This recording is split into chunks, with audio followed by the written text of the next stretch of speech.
السلام علیکم ورحمۃ اللہ وبرکاتہ۔ پیارے سامعین و ناظرین، میں غلام مصطفیٰ اللہ اور اللہ کے رسول کا پیغام لے کر پیام اسلام چینل سے آپ کی خدمت میں حاضر۔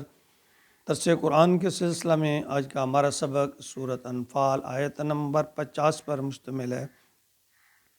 اعوذ باللہ من الشیطان الرجیم، بسم اللہ الرحمن الرحیم۔ وَلَوْ تَرَىٰ إِذْ يَتَوَفَّى الَّذِينَ كَفَرُوا الْمَلَائِكَةَ یضربون وجوہہم وادبارہم وذوقوا عذاب الحریق۔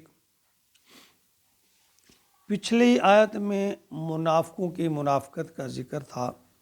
کہ کس طرح معرکہ بدر میں انہوں نے بزدلی دکھائی، اور اب اس آیت میں کافروں اور مشرکوں کی روح قبض کرنے کا منظر بیان کیا جاتا ہے کہ جب ان کو مسلمان مار رہے تھے تو کس طرح وہ واصل جہنم ہو رہے تھے، کس طرح فرشتے ان کو مار رہے تھے۔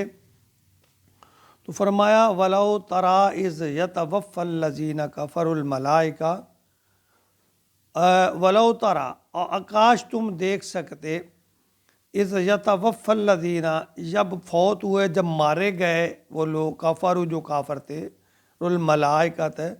فرشتے ان کافروں کو مار رہے تھے۔ یعنی فرشتے جب ان لوگ، اللہ فرماتے ہیں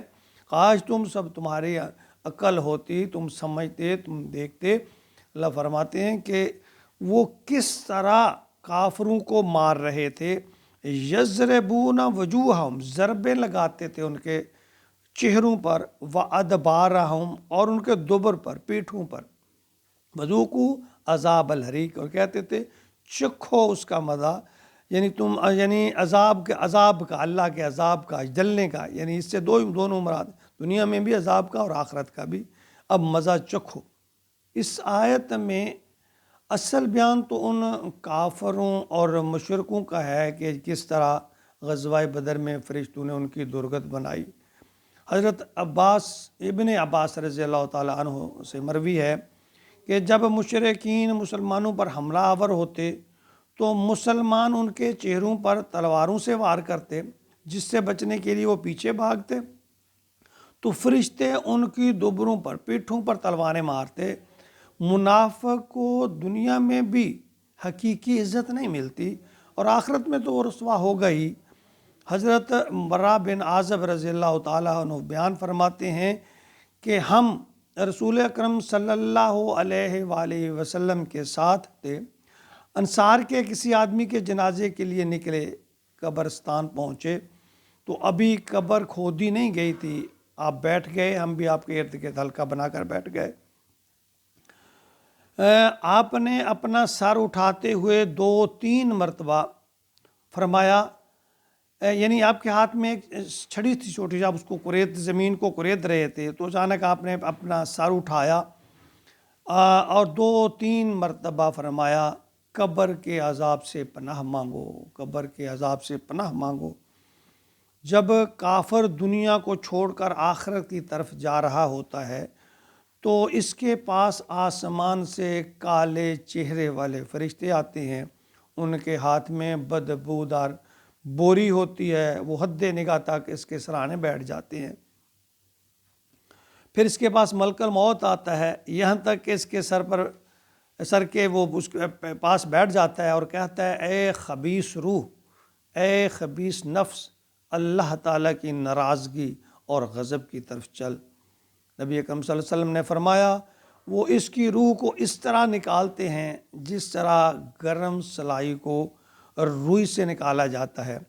اور وہ اس کی روح کو نکال کر جس تھیلے میں ڈالتے ہیں، اس سے اتنی بدبو آتی ہے جس طرح لاش سے گندی بدبو زمین پر پھیلتی ہے۔ وہ اس کو لے کر آسمان کی طرف بڑھتے ہیں، فرشتوں کے جس گروہ کے پاس سے بھی یہ گزرتے ہیں وہ کہتے ہیں یہ خبیث روح کون سی ہے؟ تو موت کے فرشتے کہتے ہیں یہ فلاں بن فلاں ہے، اس کے برے نام لے کر اس کو بلاتے ہیں، جہاں تک کہ وہ آسمان دنیا تک پہنچ جاتے ہیں۔ وہ آسمان کو کھلوانا چاہتے ہیں مگر اسے کھولا نہیں جاتا۔ پھر آپ نے اس آیت کی تلاوت فرمائی، آپ نے فرمایا وہ جنت میں داخل نہیں ہوگا جہاں تک کہ اونٹ سوئی کے ناکے میں سے گزر جائے۔ یاد رکھیں اگر دنیا میں منافق کو اپنی موت اور حشر کے دن اپنے سلوک کا علم ہو جائے تو وہ کبھی غداری نہ فرمائے، کبھی اللہ کے احکام کی حکم عدولی نہ کرے۔ یعنی یہ مثال نہ صرف بدر کے موقع پہ کے لیے تھی، اوور آل یہ منافق کے لیے اللہ تعالیٰ نے فرمایا۔ اور نبی اکرم صلی اللہ علیہ وسلم نے، یہ طویل حدیث ہے، اس میں بیان فرمایا کہ یہ جو کافر ہیں ان کی روحیں جب نکلیں گی تو ان کا یہ حال ہوگا، بدبو آئے گی، آسمان دنیا جب وہ آسمان کی طرف جائیں گے، اور آگے یہ بھی فرمایا گیا کہ وہاں سے اس کی روح کو پھینک دیا جائے گا۔